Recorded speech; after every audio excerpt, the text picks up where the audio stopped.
என் நெஞ்சில் குடியிருக்கும்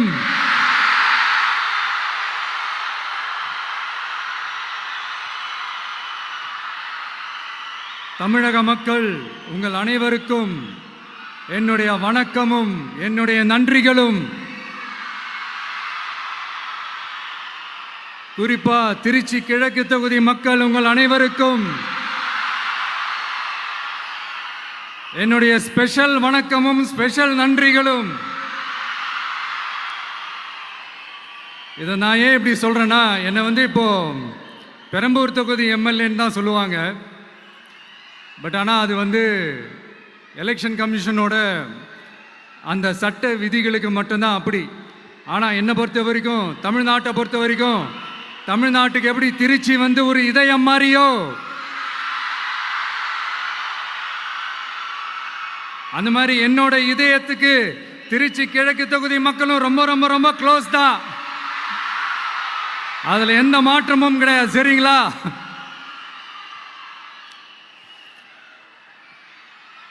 ஆட்சிக்கு சில வாரங்கள் கூட ஆகல. 6 மாசம் அமைதியா இருப்போம்னு சொன்னவங்களாம் 6 நாள் கூட அமைதியா இருக்க முடியல. ஆட்சிக்கு அரை மணி நேரத்திலே ஆரம்பிச்சிட்டாங்க.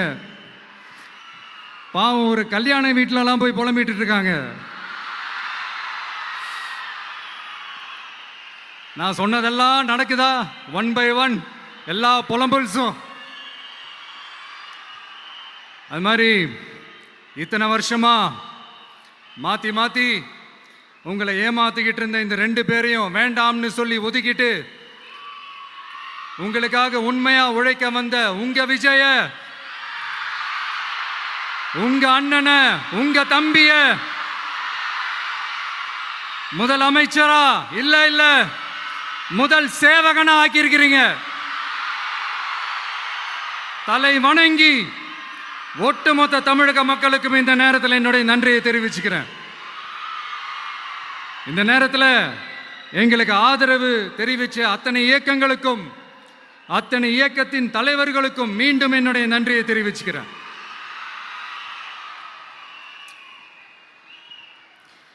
புரட்சி தலைவர் எம்ஜிஆர் அவர்களுடைய முதல் தேர்தலில் கூட இந்த அளவுக்கு ஒரு ஓட் பர்சன்டேஜ் வாங்கலை அப்படின்ட்டு நிறைய பேர் சொன்னாங்க. ஆனால் நீங்கள் டிவி கேட்க அவ்வளோ நீங்கள் ஆதரிச்சிருக்கிறீங்க. நான் எம்ஜிஆர் அவர்களோடலாம் நான் கம்பேர் பண்ணல. எம்ஜிஆர் தான். ஆனால் நாம பெரியார், அண்ணா, எம்ஜிஆர் அவர்கள் வழியில் ஒரு அன்பா உழைக்க வந்த உங்க விஜய், அவ்வளவுதான்.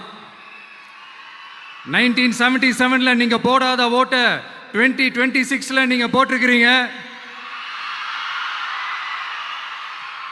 என்ன ஒண்ணு, இன்னும் கொஞ்சம் அதிகமா ஆதரிச்சிருந்தீங்கன்னா கொஞ்சம் நல்லா வந்திருக்கும். பட் பரவாயில்ல, ஃபியூச்சர்ல வரப்போற எல்லா தேர்தலையும் உங்களுடைய முழு சப்போர்ட்டை என்னால் வாங்க முடியுன்ற அந்த ஒரு நம்பிக்கை இப்போ என் மனசுல ரொம்ப ஆழமா பதிஞ்சிருக்கு.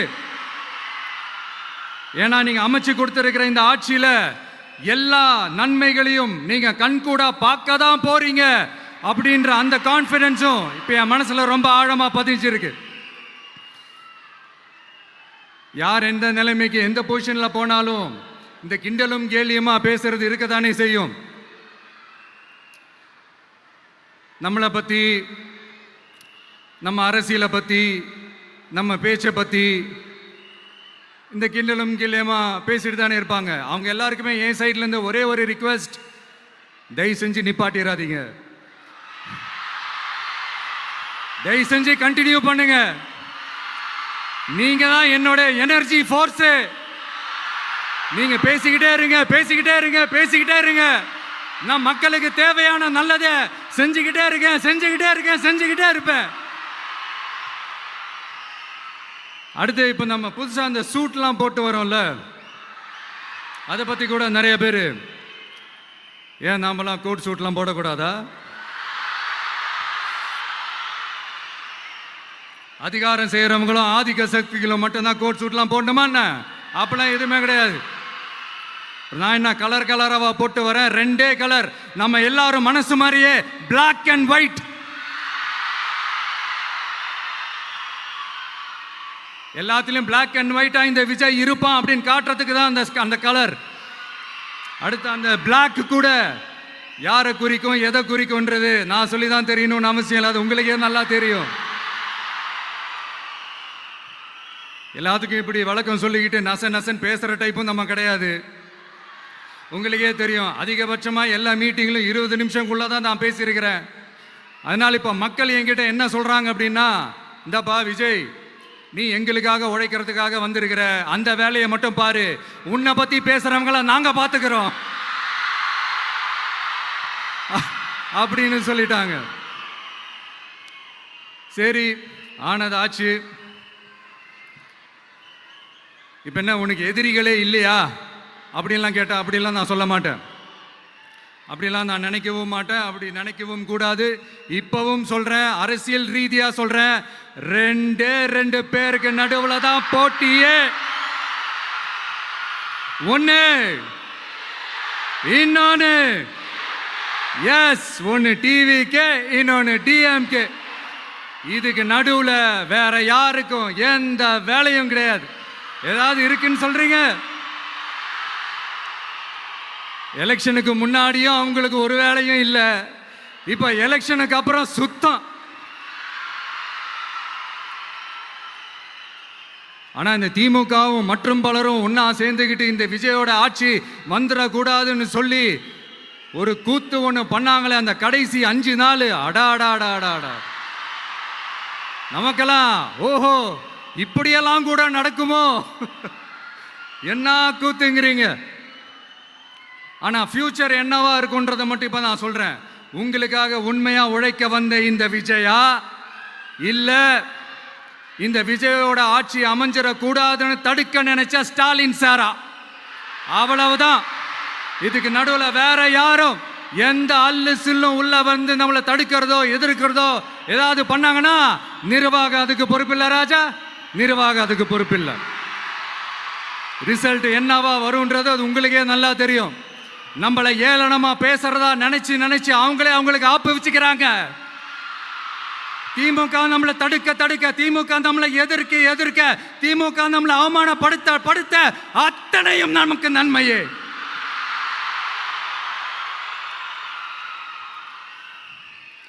ஒன்று கவனிச்சிங்களா மக்களே, நம்ம ஆட்சிக்கு வந்ததுக்கு அப்புறம் ஒரு விஷயம் ஒன்று நடந்துகிட்டு இருக்கு. இது இந்த ஜென்சி தலைமுறையை அட்ராக்ட் பண்றதுக்காக இங்கிலீஷ் தமிழ் கலந்த அறிக்கை, அது சொல்ல வந்த நினைச்சிங்களா? அந்த காமெடி எல்லாம் கிடையாது. அடுத்து இந்த ரியாலிட்டியை மறந்துட்டு இந்த ரீல்ஸ் போடுறது, அது சொல்ல வந்தீங்களா? அந்த காமெடியும் கிடையாது. இது சீரியஸாக ஒரு விஷயம் நடந்துகிட்டு இருக்கு. முன்னெல்லாம் சட்டசபையில் யார் பேசுனா நமக்கு என்ன, யார் அடிச்சுக்கிட்டா நமக்கு என்னன்ற இருந்த கூட்டம்லாம் இப்போ சட்டசபையில் என்ன நடக்குது, என்ன பேசிக்கிறாங்கன்றது ரொம்ப உன்னிப்பாக கவனிக்கிறாங்க. கவனிச்சிங்களா? திமுக ஸ்டைல்லே சொல்லணும்னா ரீல்ஸ் போட்ட கூட்டம்லாம் இப்போ நியூஸ் பார்த்துக்கிட்டு இருக்கிறாங்க. அதில் நமக்கு சந்தோஷம் தான், பெருமை தான்.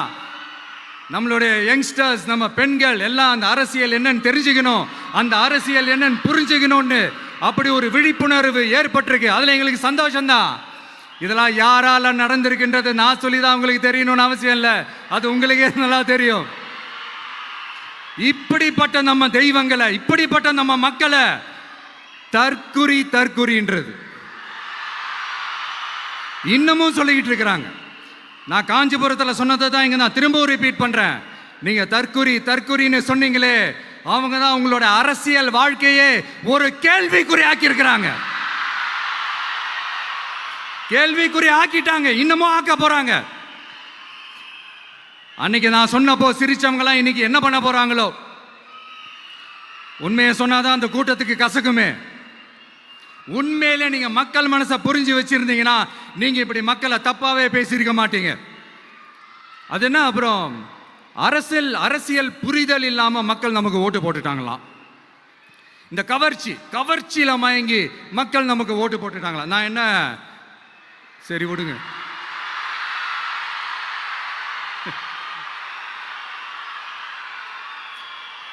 மக்கள் அவங்களுக்கு ஓட்டு போட்டா அந்த மக்கள் நல்லவங்களாம், அதே மக்கள் நமக்கு ஓட்டு போட்டா அந்த மக்கள் கெட்டவங்களா, தற்குறியா. இதே மக்கள் தான் இத்தனை வருஷமா அவங்களுக்கு ஓட்டு போட்டுட்டு இருந்தாங்க. உங்களுக்கு மட்டும் என்ன, வேற ஏதாவது பிளானட்ல இருந்து குதிச்சு ஓட்டு போட்டு போனாங்களா?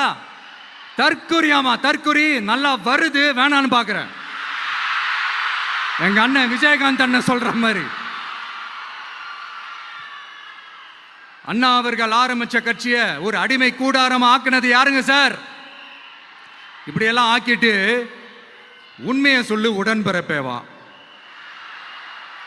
உங்களோட அந்த உண்மையான உடன்பிறப்புக்கெல்லாம் என்ன சொல்றாங்க தெரியுமா சார்? திமுக இப்படி ஆனதுக்கு காரணம், அந்த காரணத்தை வெளியிலலாம் போய் தேடாதீங்க, உங்க குடும்பத்துக்குள்ளேயே கேளுங்கிறாங்க. உங்களுக்காக மாடா உழைச்சி தேஞ்சு போய் கிடக்கிறோம். திமுக இப்படி ஆனதுக்கு காரணம் உழைக்காம சொகுசா இருக்கிற உங்க குடும்பத்துக்குள்ளேயே போய் கேளுங்கிறாங்க. ஒவ்வொரு திமுக தொண்டனும் அதை சொல்றாங்க. அதை புரிஞ்சிக்காம நம்மளையும் நம்ம மக்களையும் தப்பா பேசிக்கிட்டு, நீங்க மக்களை தப்பா பேசுனீங்கன்னா இந்த விஜய் வந்து கேள்வி கேட்பான், சும்மா இருக்க மாட்டான். இந்த விஜயும் தமிழ்நாட்டு மக்களும் வேறு வேறு இல்லை. இந்த விஜய் தான் தமிழ்நாட்டு மக்களோட ஒரு உண்மையான ஒரே பிரதிநிதி. இது இன்னைக்கும் சரி, நாளைக்கும் சரி, நாளன்னைக்கும் சரி, இதுதான் நிஜம். மறுபடியும் சொல்றேன், நமக்கும் மக்களுக்கும் இடையே இருக்கிற இந்த பூர்வ ஜென்ம பந்தத்தை, அந்த உறவை ஏதோ இந்த சதிகள் சூழ்ச்சிகள் பண்ணி யாராலையும் எதுவும் கெடுக்கவே முடியாது. கெடுக்க ட்ரை பண்ணீங்க. நம்ம ஆட்சிக்கெல்லாம் வரதுக்கு முன்னாடி என்ன சதிகள், என்ன சூழ்ச்சிகள், என்னென்னலாம் பண்ணி எப்படியெல்லாம் தடுத்துடலான்னு. ஆனால் இப்போ ஆட்சிக்கு வந்த இந்த சாமானிய மக்கள் ஆட்சியை நீங்கள் இந்த எதிர்கட்சியாக இருக்கும் போது ஒன்று யூஸ் பண்ணுவீங்கள்ல, இந்த பழைய டெக்னிக்கு, அதெல்லாம் யூஸ் பண்ணி நம்மளையும் மக்களையும் பிரிச்சிடலாம்னு நினச்சிங்கன்னா அது ஒரு காலம் நடக்காது. மக்கள்லாம் ரொம்ப தெளிவாயிட்டாங்க சார், ரொம்ப தெளிவாயிட்டாங்க. அதனால ஒரு ஆக்கப்பூர்வமான ஒரு எதிர்கட்சியை செயல்பட்டு மக்கள் மனசை வெல்ல பாருங்க. இந்த கடைசி லாஸ்ட் 1 மந்த்தா நடந்த ஒரு சில விஷயங்கள் உங்ககிட்ட நான் ஷேர் பண்ணணும்னு ஆசைப்படுறேன். இந்த 200 யூனிட் மின்சாரம், கட்டணமில்லா மின்சாரம் அறிவிச்சோம். அதில் ஆல்ரெடி இருந்த 100 யூனிட் திமுக கொடுத்தது கிடையாது. மேடம் ஜெயலலிதா மேடம் இருந்தப்போ செஞ்சுட்டு போனது. ஸ்டாலின் சார் பதவி போன அந்த கடுப்பில் அறிக்கையா விட்டு தள்ளிக்கிட்டு இருக்கிறாரு. என்ன பண்ணீங்க உங்களுடைய ஆட்சியில்? மக்கள் பணத்தை, டாஸ்மாக்ல இருந்து அடிச்ச அந்த பணத்தை, ஊழல் செஞ்ச அந்த ஃபைலை க்ளோஸ் பண்றதுக்கு அலையா அலைஞ்சிங்க. ஆனா இந்த விஜய் மக்களுக்கு தொந்தரவா இருக்கிற அதே டாஸ்மாக க்ளோஸ் பண்ணா.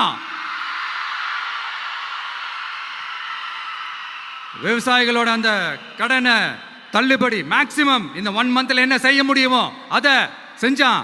நீங்க தான் அந்த நிதி சம்பந்தமா இருக்கிற எல்லா கேட்டையும் லாக் பண்ணி வச்சுட்டு போயிருக்கிறீங்க. அதை சரி செய்ய வேணாமா? அதை ஒழுங்குபடுத்த வேணாமா? அதனால மறுபடியும் சொல்றேன், இந்த விஜய் பொய் சொல்லி ஏமாத்துறதுக்காகலாம் அரசியலுக்கு வரல. உங்க கூடவே நிக்கிறதுக்காக மட்டும்தான் அரசியலுக்கு வந்திருக்கிறேன். அதுல எந்த மாற்று கருத்துமே கிடையாது. கவலையப்படாதீங்க விவசாய பெருமக்களே.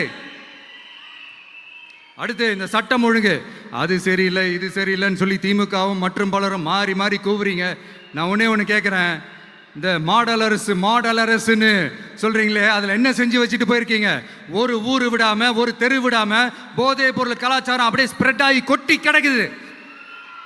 அது அப்பவே இனிஷியல் ஸ்டேஜ் அதை நீங்க கண்ட்ரோல் பண்ணியிருந்தீங்கன்னா இத்தனை பெண் குழந்தைகளை, இத்தனை பெண்களை இழக்க வேண்டிய ஒரு சூழ்நிலை ஏற்பட்டிருக்குமா? எல்லாத்தையும் பண்ணிட்டு பழியை தூக்கி ஏன் மேல போடுறாங்க. நீங்க என்ன பழி நம்ம மேல போட்டாலும் மக்கள் நிம்மதியா வாழக்கூடிய அந்த செயலை கண்டிப்பா இந்த விஜய் செஞ்சுதான் காட்டுவான். அதுக்காக தான் எஃபிஷியன்டான போலீஸ் ஆபீசர்ஸ் நான் அப்பாயிண்ட் பண்ணியிருக்கிறேன். எஃபிஷியன்டான அந்த போலீஸ் ஆபீசர்ஸ் டீம் நான் அப்பாயிண்ட் பண்ணியிருக்கிறேன். பெண்கள் பாதுகாப்பான அந்த சிங்க பெண் காவல் படை நெக்ஸ்ட் வீக் அதை இனாகரேட் பண்ண போறோம். தப்பு செஞ்சவங்களுக்கான தண்டனை, அதுக்கான சார்ஜ் ஷீட் எல்லாமே ரொம்ப ஃபாஸ்டா, ரொம்ப ஸ்பீடா செய்யறதுக்கான அந்த வேலையை செய்ய சொல்லி இருக்கிறோம். கோர்ட்ல கூட தப்பு செஞ்சவங்களுக்கான அந்த கடுமையான தண்டனை வாங்கி கொடுக்கறதுக்கான அந்த வேலையையும் ரொம்ப சீக்கிரமா செய்ய சொல்லி இருக்கிறோம். அதனால நீங்க என்ன பழி நம்ம மேல போட்டாலும் உண்மையா உறுதியா மக்களுக்கு தேவையான எல்லா விஷயங்களையும் இந்த விஜய் செஞ்சு தான் காட்டுவான். இப்படியெல்லாம் நம்ம சொல்றதுனால இவங்க என்ன சொல்லுவாங்க தெரியுமா? அவங்க தான் ஆட்சியிலே இல்லையே, அப்புறம் ஏங்க அவங்கள குறை சொல்றீங்க அப்படின்னு கேட்பாங்க. வேரில் வெந்நியை ஊற்றிட்டு போனவங்கள வெளிச்சம் போட்டு காட்டாமல் பின்ன வேற என்ன சொல்லுவாங்க? இதெல்லாம் மக்கள்கிட்ட நம்ம தெளிவாக எடுத்து சொல்லணும் இல்லையா? அதுக்காக தான் இதெல்லாம் சொல்லிட்டு இருக்கிறேன்.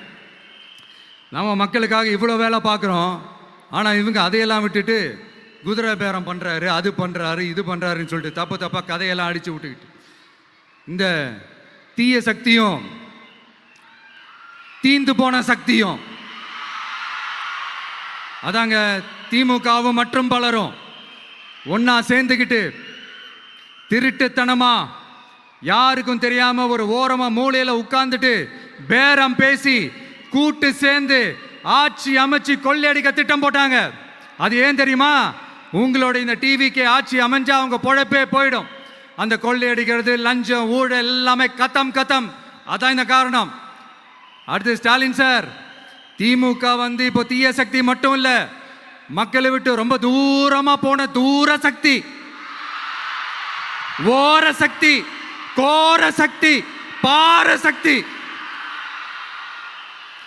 நீங்க எப்போ இந்த தீந்து போன சக்தியோட நீங்க கூட்டு சேர்ந்துக்கிட்டு ஆட்சி அமைக்கணும்னு நினைச்சீங்களோ அப்பவே இந்த திமுக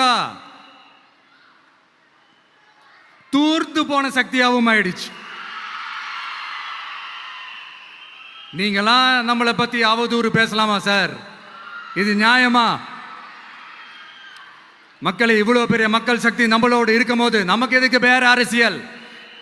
எலெக்ஷன்ல 50-60 வருஷமா இருந்த சாதிய உடைச்சிருக்கிறோம், மதத்தை உடைச்சிருக்கிறோம், காசு கொடுத்து ஓட்டு வாங்கறத உடைச்சிருக்கிறோம். நாம எது செஞ்சாலும் கான்ஸ்டிடியூஷன்ல தான் செய்வோம். நாம சிங்கிள் மெஜாரிட்டி வாங்கி இருந்தாலும் நம்மளை நம்பி முறையா கூட்டணியில கட்சியில ஆதரிக்க வர்றவங்களை அரவணைச்சு தான் இருப்போம். நான் இப்பவும் மீண்டும் டிக்ளேர் பண்றேன், டிவிகே ஆட்சி எந்த பாகுபாடும் இல்லாம எல்லாருக்குமான ஒரு ஆட்சியா தான் இருக்கும். அதுல எந்த மாற்றமும் கிடையாது. ஸ்டாலின் சார் மாதிரி ஊசலாட்டம் இருக்கவே இருக்காது. மதச்சார்பற்ற கொள்கையில சமரசமே இல்லை. மாநில உரிமைகள்ல விட்டு கொடுக்கவே மாட்டோம். நதி நீர் உரிமைகளை விட்டு கொடுக்கவே மாட்டோம். சமூக நீதி, சம நீதிய, சமத்துவ நீதிய ஒரு நாளும் விட்டு கொடுக்கவே மாட்டோம். அதனால திருச்சி கிழக்கு தொகுதி மக்களே, தமிழ்நாட்டில் இருக்கிற 234 தொகுதியும் நம்ம தொகுதி தான். அதுல எந்த கட்சி ஜெயிச்சிருந்தாலும் அது நம்ம தொகுதி தான். பெரம்பூரா இருக்கட்டும், திருச்சி கிழக்கா இருக்கட்டும், எனக்கு 2 கண்கள் மாதிரி. அதுலயும் திருச்சி கிழக்கு என் செல்ல புள்ள மாதிரி. அதனால வரப்போற இடைத்தேர்தல்ல உங்க வீட்டில் இருக்கிற ஒருத்தரை தான் வேட்பாளரா நிக்க வைக்க போறோம். நீங்க எப்படி இந்த விஜய்க்கு ஆதரவு கொடுத்து ஓட்டு போட்டு ஜெயிக்க வச்சீங்களோ அதே மாதிரி வரப்போற இடைத்தேர்தல்ல உங்களுடைய அந்த வேட்பாளரையும் ஜெயிக்க வைப்பீங்கன்ற அந்த ஒரு நம்பிக்கை நான் முழுமையாக தான் நம்புறேன். உங்களுக்காக உழைக்க வந்திருக்கிறேன். உங்களுக்காக எல்லா விஷயத்தையும் நான் பார்த்து செய்வேன். ஊழல் இல்லாத, லஞ்சம் இல்லாத ஒரு ஆட்சியை நான் கொடுப்பேன். I understand. ஒரே நாள் அது நடக்காததான், மேஜிக் இல்லை. பட் ஒரு நாள் அதை நான் நடக்க வைப்பேன். எனக்கு இப்ப வேற எந்த வேலையும் இல்லை உங்களுக்காக உழைக்கிறத தவிர. என் கடன் இனி என் மக்களுக்கு பணி செய்து கிடைப்பதே. மீண்டும் என்னை ஜெயிக்க வச்ச தமிழக மக்களுக்கும் திருச்சி கிழக்கு தொகுதி மக்களுக்கும் மீண்டும் என்னுடைய நன்றியை தெரிவிச்சுக்கிட்டு கான்பிடென்டா இருங்க, நல்லதே நடக்கும், வெற்றி நிச்சயம். மீண்டும் சந்திக்கும் வரை நன்றி, வணக்கம்.